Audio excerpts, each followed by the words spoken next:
नमस्कार। आज हम जरा गौर कर रहे हैं अंतर्राष्ट्रीय अंतरिक्ष स्टेशन मतलब आईएसएस से जुड़े कुछ स्रोतों पर। हाँ, आईएसएस ये वो सबसे बड़ी चीज है जिसे इंसानों ने बनाया है और जो पृथ्वी के चारों ओर लो अर्थ ऑर्बिट में तैर रही है। बिल्कुल। और ये कोई एक देश का प्रोजेक्ट नहीं है। 5 बड़ी स्पेस एजेंसियां हैं इसमें। नासा, रोस्कॉस्मोस, ईएसए, जैक्सा और सीएसए। सही का एक मिला जुला प्रयास है ये। सोचिए, करीब 109 मीटर लंबा, फुटबॉल फील्ड जितना बड़ा समझ लीजिए, और वजन लगभग 4.5 लाख किलो। बाप रे, वाकई बहुत बड़ा है। तो इसका मिशन क्या है? मतलब क्यों भेजा गया इसे वहां? देखिए, मुख्य काम तो है वैज्ञानिक प्रयोग करना ऐसी जगह पर जहां गुरुत्वाकर्षण लगभग शून्य हो, मतलब माइक्रोग्रेविटी। हाँ, और अंतरिक्ष का जो वातावरण है उसमें रिसर्च करना। बिल्कुल। आईएसएस सिर्फ एक आप कह सकते हैं ढांचा नहीं है, ये असल में शून्य गुरुत्वाकर्षण में हमारी एक प्रयोगशाला है। यहाँ ऐसे प्रयोग होते हैं जो पृथ्वी पर तो मुमकिन ही नहीं है। सही। और ये जानना भी बड़ा दिलचस्प है कि वहां ऊपर टिका कैसे रहता है, काम कैसे करता है। हाँ, ये सवाल तो है। ये स्टेशन पता है, लगभग 28,000 किलोमीटर प्रति घंटे की रफ्तार से पृथ्वी का चक्कर लगाता है। 28,000? हाँ, मतलब हर 93 मिनट में पृथ्वी का एक पूरा चक्कर। हर 1.5 घंटे में पूरी दुनिया का नजारा। कमाल है। लेकिन यहाँ एक पेच है।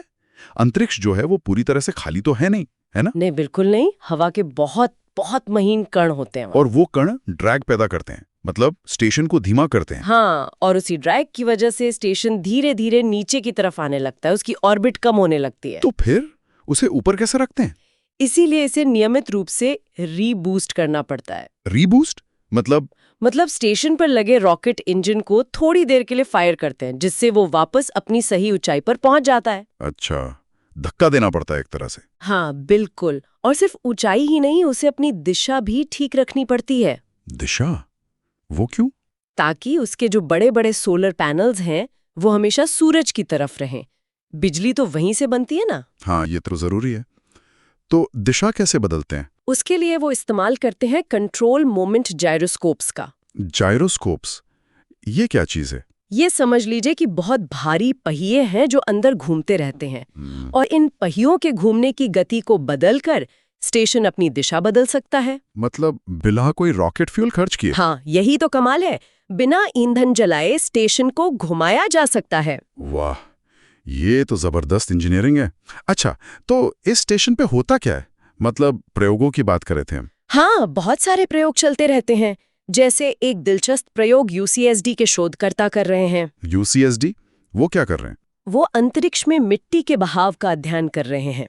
मतलब माइक्रोग्रेविटी में मिट्टी कैसे बहती है। अंतरिक्ष में मिट्टी का बहाव, इसका क्या फायदा? इससे हमें ये समझने में मदद मिलेगी कि पृथ्वी पर जैसे जंगल की आग के बाद भूस्खलन क्यों और कैसे होता है। ओहो, मतलब अंतरिक्ष के प्रयोग से पृथ्वी की समस्याओं का हल। बिल्कुल। शून्य ग्रेविटी हमें चीजों को एक बिल्कुल नए नजरिए से देखने का मौका देती है। और इंसानी शरीर पर भी तो असर पड़ता होगा अंतरिक्ष का। हाँ, ये एक बहुत बड़ा रिसर्च एरिया है। लंबे समय तक अंतरिक्ष में रहने से मांसपेशियां कमजोर हो जाती हैं, हड्डियों का घनत्व मतलब बोन डेंसिटी कम हो जाती है। अच्छा। ये सारी जानकारी भविष्य के जो लंबे मिशन हैं, जैसे कि मंगल ग्रह की यात्रा, उनके लिए बहुत जरूरी है। हमें पता होना चाहिए कि एस्ट्रोनॉट्स को कैसे स्वस्थ रखा जाए। सही बात है। और सिर्फ बायोलॉजी ही नहीं, मटेरियल साइंस में भी कमाल के काम हो रहे हैं। यूनिग्लो जैसा एक प्रयोग है। यूनिग्लो? इसमें क्या खास है? इसमें वो माइक्रोग्रेविटी में बहुत जटिल किस्म का कांच बनाने की कोशिश कर रहे हैं। ऐसा कांच जो शायद पृथ्वी पे बनाना मुमकिन ना हो, और इसमें वो एआई की मदद भी ले रहे हैं। वाह, एआई और स्पेस मिलकर नई चीजें बना रहे हैं। हाँ। ये सब तो बहुत गंभीर विज्ञान हो गया। हाँ। क्या कुछ हल्का फुल्का, मतलब शिक्षा या प्रेरणा जैसा कुछ भी होता है आईएसएस पर? अरे बिल्कुल होता है। आईएसएस सिर्फ लैब ही नहीं, एक तरह से शिक्षा और सांस्कृतिक आउटरीच का केंद्र भी है। अच्छा। कैसे? जैसे दुनिया भर के स्कूलों के बच्चे अपने प्रयोग डिजाइन करके आईएसएस पर भेजते हैं। एस्ट्रोनॉट्स उन प्रयोगों को करते हैं। कमाल है। और एस्ट्रोनॉट्स रेडियो के जरिए पृथ्वी पर बच्चों से बात भी करते हैं। सवाल जवाब होते हैं। ये तो बच्चों के लिए कितना रोमांचक होता होगा। हाँ, और एक मजेदार बात बताऊं, लड़कियों को स्टेम मतलब साइंस, टेक्नोलॉजी, इंजीनियरिंग, मैथ्स में करियर बनाने के लिए प्रेरित करने के लिए एक बारबी डॉल भी अंतरिक्ष भेजी गई थी ISS पर। Barbie doll? सच में? हाँ, तो ये विज्ञान को सीधे अगली पीढ़ी तक पहुंचाने का एक बहुत अच्छा तरीका है। सही कहा। लेकिन इतनी बड़ी चीज अंतरिक्ष में तैर रही है तो चुनौतियां भी तो होंगी, खतरे। हाँ, चुनौतियां कम नहीं हैं।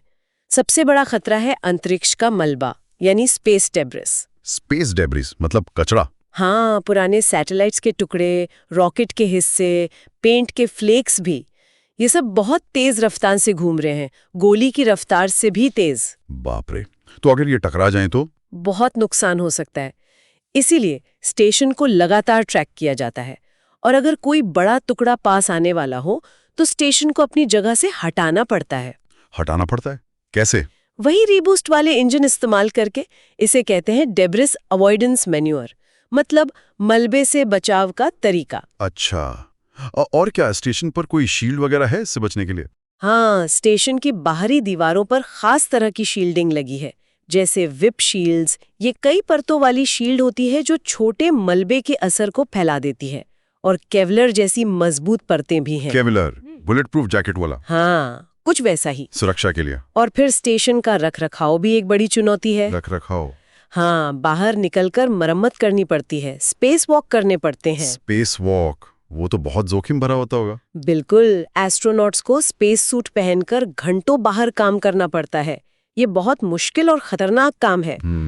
तो इतनी मेहनत और इतने खतरे उठाकर ये स्टेशन चल रहा है।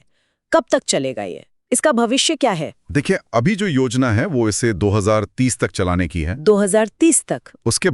उसके बाद स्थिति थोड़ी अनिश्चित है।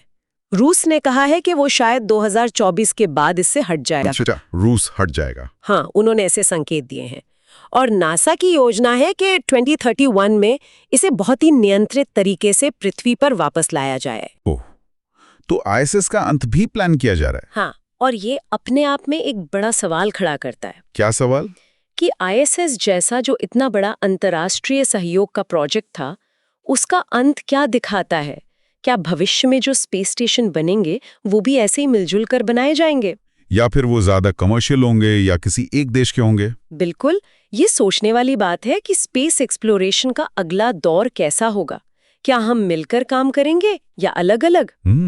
ये वाकई एक बड़ा सवाल है जिसका जवाब शायद आने वाला वक्त ही देगा।